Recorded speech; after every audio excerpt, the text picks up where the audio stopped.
Sawubona, nginguDet Sutha eKambaram, udokotela ophakeme wezifo zezingane e-Apollo Children's Hospital eChennai.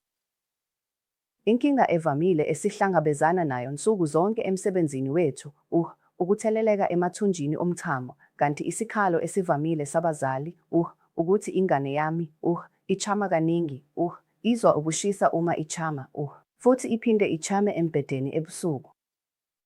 Manje-ke singayixazulula kanjani le nkinga? Futhi lokhu kuvame ukubonakala ezinganeni ezindala kulezi zinsuku, ngoba zivame ukubamba umchamo isikhathi eside ngenxa yokuthi zidlala imidlalo yevidiyo noma zibuka i-TV isikhathi eside, noma ngenxa yokwesaba noma ukuhlazeka emphakathini, azifuni ukuchama esikoleni, futhi zize zibambe umchamo kuze kufike amahora ayisishiyagalombili. Futhi ngenxa yokuthi abafuni ukuchama, abaphuzi amanzi anele emzimbeni wabo. Manje singakwenza kanjani lokhu? Into yokuqala ebalulekile ukulala kusenesikhathi bese uvuka ekuseni. Kumele bavuke ekuseni futhi kube nesikhathi esanele sokuthi bazilungiselele ukuya esikoleni. Akufanele bakhunjelwe. Badinga ukudlula ukunyakaza ekuseni ngaphambi kokuya esikoleni.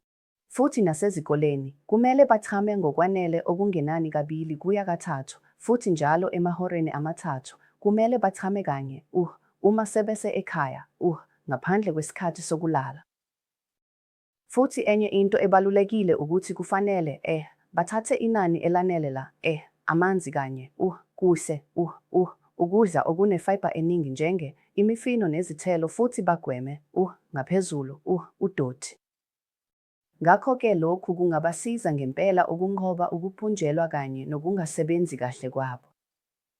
Ngakho uma sebewanqobile la mazinga amabili, izimpawu ezithinta ingxenye engezansi yomchamo, esivame ukuyibiza ngokuthi ukungasebenzi kahle kwesinye, bazokwazi ukunqoba le nkinga.